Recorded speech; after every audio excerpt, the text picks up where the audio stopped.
আসসালামু আলাইকুম। আমি মোহাম্মদ জাহাঙ্গীর আলম, গণমত ইউটিউব চ্যানেল এবং ফেসবুক পেজে আপনাদেরকে স্বাগতম। তো আমি কিছু রাজনৈতিক বিষয় নিয়ে একটু আলোচনা করব। সেটা হলো যে অলরেডি আপনারা জেনেছেন ডাকসু এবং জাকসু নির্বাচনে বাংলাদেশ ছাত্র শিবিরের ভূমিধস বিজয় অর্জন করেছে। এটা পুরাতন খবর। নতুন খবর হলো যে এই বিজয়ে আমার বিশ্লেষণে বা আমার ধারণা মতে যে বিএনপির ভিত নড়ে গেছে।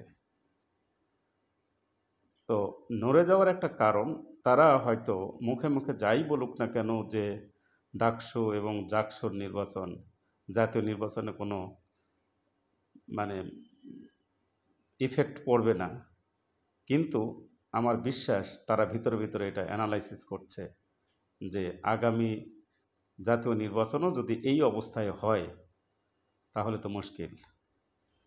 তো এই বিষয়ে আমি আমার ক্ষুদ্র বুদ্ধিতে বা বিশ্লেষণে আমি যেটা বলবো সেটা হলো, আসুন আমরা 1 বছর আগে যখন স্বৈরাচার শেখ হাসিনার পতন হয় তারপরের ঘটনাটা একটু বিশ্লেষণ করি।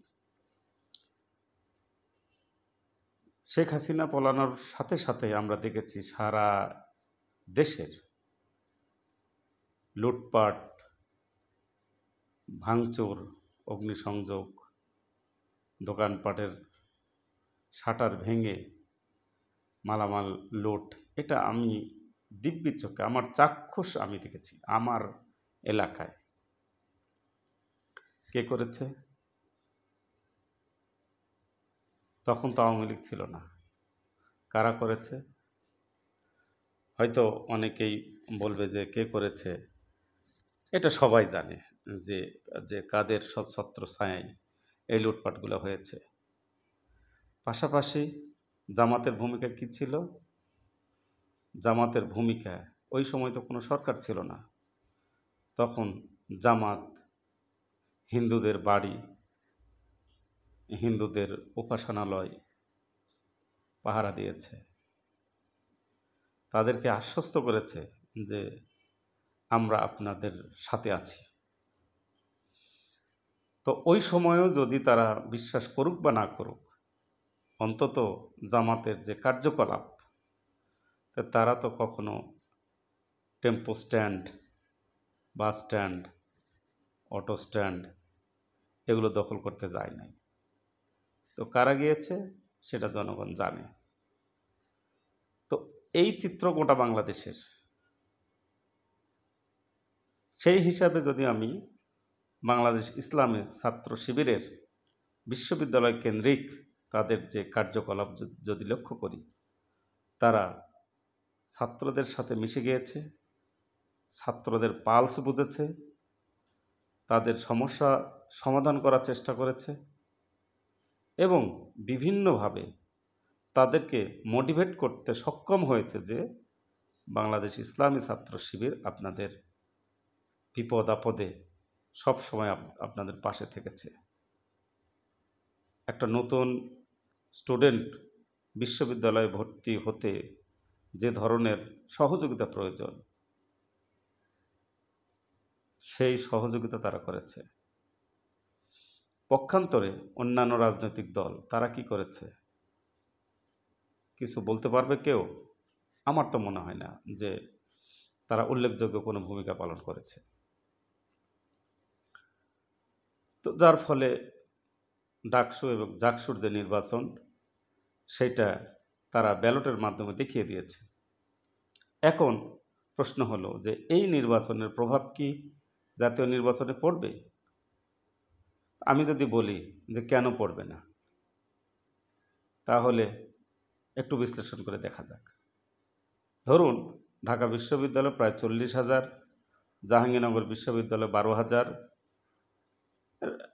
এবং রাকসু চাকসুর নির্বাচনে যদি শিবির জয়লাভ করে, সর্বমোট যদি আমি ধরেও নিই যে সব পাবলিক বিশ্ববিদ্যালয়ের প্রায় 50,000 শিবিরের সমর্থক বা ভোট দিয়েছে,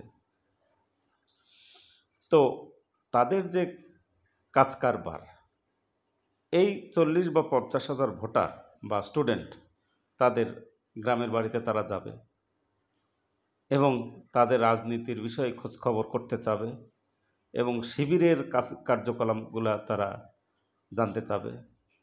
তো যখন তারা বলবে যে হ্যাঁ তারা যা বলে এবং সে তা করে, অলরেডি ঢাকা বিশ্ববিদ্যালয়ের কয়েকটি হলের যে খাবারের অব্যবস্থাপনার কারণে ক্যান্টিন মালিকদের সাথে বা কর্মচারীদের সাথে অলরেডি তারা অ্যাকশন শুরু করে দিয়েছে। এইটা কিছু কিছু গদি মিডিয়া হয়তো বা এটা অপপ্রচার চালাচ্ছে, কিন্তু প্রায় 100% শিক্ষার্থী বিশ্ববিদ্যালয়ের স্টুডেন্টরা এতে খুশি। তো এই কার্যকলাপ যখন তারা তাদের এলাকায় প্রচার করবে, তখন সাধারণত জামাত এবং শিবিরের ব্যাপারে মানুষের যতটুকু নেগেটিভ সেন্স ছিল সেটা অবশ্যই পজিটিভ হিসেবে বিবেচনা করবে। এখন আসি যে আওয়ামী লীগের ভোটগুলো কোথায় যাবে। ধরে নিলাম যে আওয়ামী লীগের ভোটগুলো তারা এলাকায় থাকতে কিছু ভোট তো অনেকেই দিবে না, কিছু ভোট তো যাবে। হিন্দু ভোটগুলো কি করবে?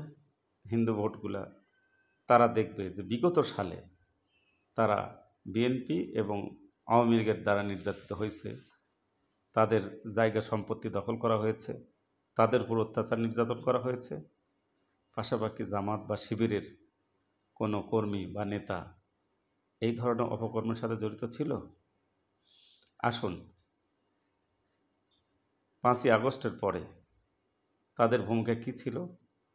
জামাত এবং শিবিরের লোকজন তাদের বাড়ি পাহারা দিয়েছে, তাদের উপাসনালয় পাহারা দিয়েছে। তারপর দেখেন বন্যার সময় জামাতের যিনি আমির, উনি নিজে বিভিন্ন বন্যার্ত মানুষের পানি ভেঙে ভেঙে বন্যার্ত মানুষের পাশে গিয়ে দাঁড়িয়েছে।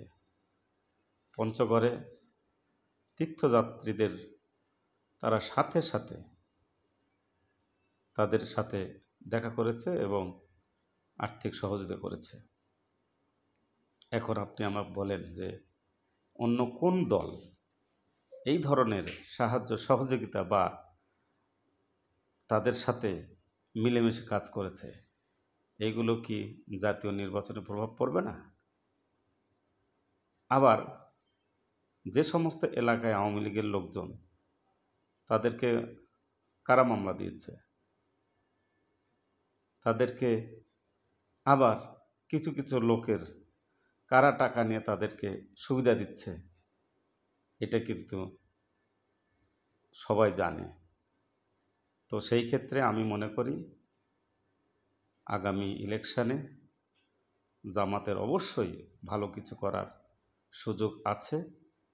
এখন বিএনপির কর্তব্য হলো, কাজ হলো তাদের অতীত ভুল থেকে শিক্ষা নিয়ে জনগণের পাশাপাশি গিয়ে তাদের মনের কথা শুনে সেই অনুযায়ী কাজ করা উচিত। তো ধন্যবাদ আমার কথা শোনার জন্য।